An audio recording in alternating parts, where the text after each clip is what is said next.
Episode 34, Letting Go of Perfection.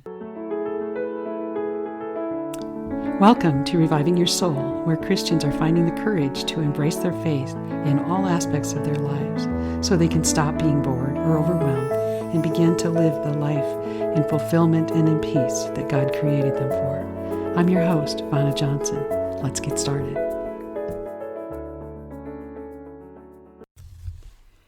It was such a disappointment. I'd recently returned from Boston, a city I'd fallen in love with, and my husband and I had spent a part of our honeymoon at. I love the history of that city, the architecture, the Irish pubs, the wonderful mix of quaint and cosmopolitan. In fact, I loved it so much that I purchased a poster from the Museum of Fine Arts there. It's a beautiful print of a scene from the Commons. It was painted back in 1885. When I picked up the professionally framed poster, tears of anger and frustration pooled in my eyes as I gazed at my carefully chosen memento of my favorite city. You see, the store I had taken it to have framed hadn't centered the poster when they mounted it.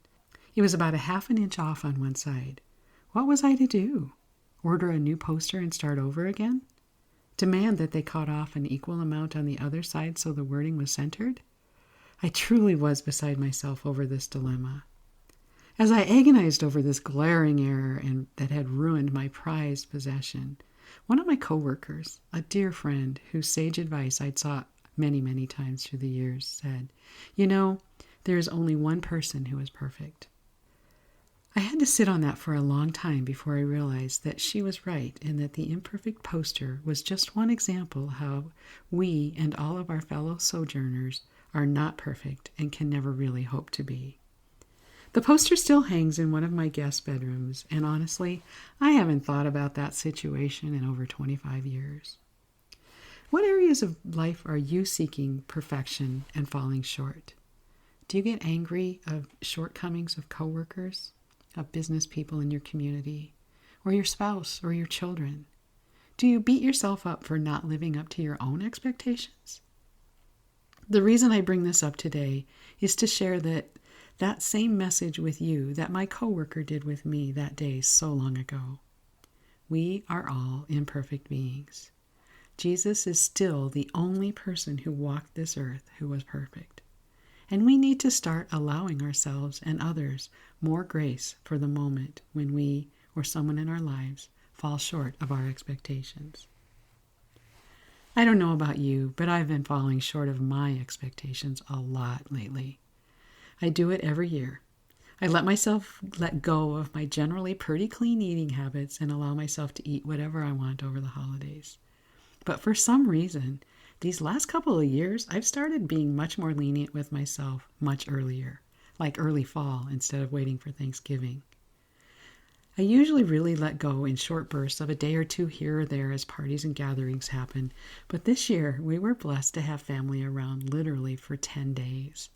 I loved every minute of having them here, and I prepared all of our family's favorite meals. I ate more carbs, more cookies, more Chex Mix, and drank more wine and beer than I have in ages. And my scale and my genes are both reminding me of the consequences of taking that action. Now, I consciously choose to do that, knowing what the end result would be. But I seem to be having a harder time than usual getting back on track this year. I'm finding it nearly impossible to quit eating the junk food that I usually only allow myself on limited basis. It reminds me of the verse in Romans 7, starting in verse 15, where it says, "I don't understand myself at all. For I really want to do what is right, but I don't do it. Instead, I do the very thing I hate. I know perfectly well what I am doing is wrong, and my bad conscience shows that I agree that the law is good. But I can't help myself, because it is the sin inside of me that makes me do these evil things." Now, I know that we could have a lengthy discussion about whether eating junk food is a sin or not, and that's not the point of this conversation. The point is that what we learn from this is that knowledge is not the answer, that trying to do it on our own strength won't work, and that just because I'm a Christian, sin and temptation doesn't stop knocking at my door. I love the footnote in my New Living Translation of the Bible that says, "Giving our life to Christ takes a moment of faith.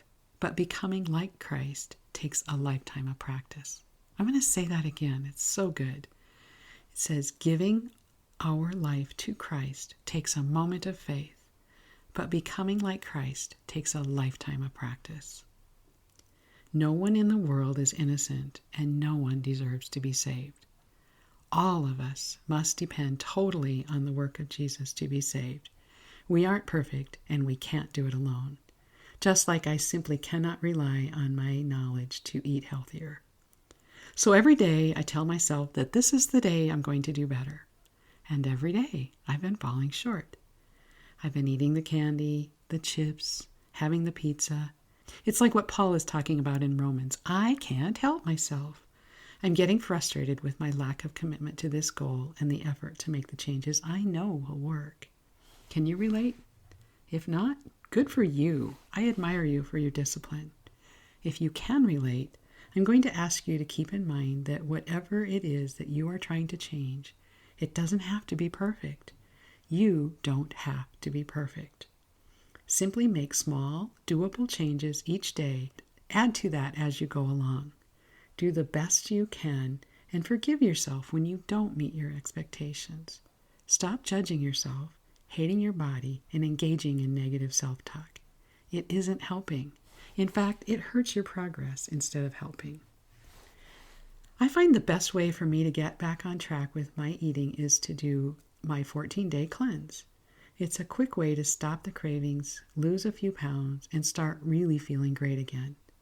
I always feel lighter and more energized when I do it, and it is the perfect, if I can even really use that word in this episode, way to start the new year. It helps to remove toxins from all the indulging and it gives my body a fresh start. This year I'm going to offer my cleanse as a group program, and I hope you'll consider joining me. It isn't really about losing the weight so much as getting healthy and fueling our body with foods that nourish rather than harm us. It's going to start on January 21st, and it's going to go for 21 days. During that time, we will eat real food, but we're going to cut out many that cause problems that you may not even realize are related to the foods that you eat. Then, when we add food back into our diet one at a time to see the effect that those foods have on our body. It's pretty amazing how quickly you can find what foods cause you to be gassy or bloated or fatigued when you go through this process. What sets my cleanse apart from others, you ask? Besides not having to purchase any supplements or follow any strict routines, you get to eat real foods. Yes, we eliminate a number of food groups, but only for a very short period of about 10 days, and then you start adding them back in again. If you don't like something, you don't have to eat it. It's as simple as that. More importantly, I will share ideas on how to detox other areas of your life. I'll be sharing how to clear your mind so you can listen to God's will for you, and how to slow down and really enjoy your day without the hurry and the hustle that we are all so used to. We'll discuss how to let go of judgment and the drive that we have for perfection. I will also share scripture with the group as well as tips on how to eat that will benefit you well beyond the 21-day jumpstart that includes that 14-day cleanse and then an additional week for the reintroduction of foods. No rules, no restrictions, just ideas that you can pick and choose from to help incorporate healthier habits into your lifestyle. You know, that less than perfect one that we all enjoy. Getting back to the poster I mentioned earlier, I decided that it would be fun to take a picture of it to post with the blog that corresponds with this episode on my website. I had to laugh at myself when I went to take the picture of it because I realized that I can't even tell that it isn't cut with equal borders on both sides. It's ironic that a problem that was so paramount in my world at that time has totally ceased to be a problem for me at all. Once again, a different perspective on life and time has erased that concern. Can you think of times in your life when you got stuck on something that you felt needed to be perfect but wasn't? How did you get past it? Or did you? I know sometimes we let those things get us so worked up that we can stew on them for days or even longer. Remind me to tell you about our kitchen cabinet someday. That was another one of those situations that I'm not proud of, but did eventually get past. And fortunately, our marriage did survive it. Looking back, I now realize that the big difference for me is my faith that things work out for the good and that things do not have to perfectly live up to my expectations. Yes, it is good to plan and it's nice to strive for nice things, but we don't have to jeopardize relationships to have everything the way we want them. We need to allow room for miscommunications and for others to fall short of our expectations once in a while.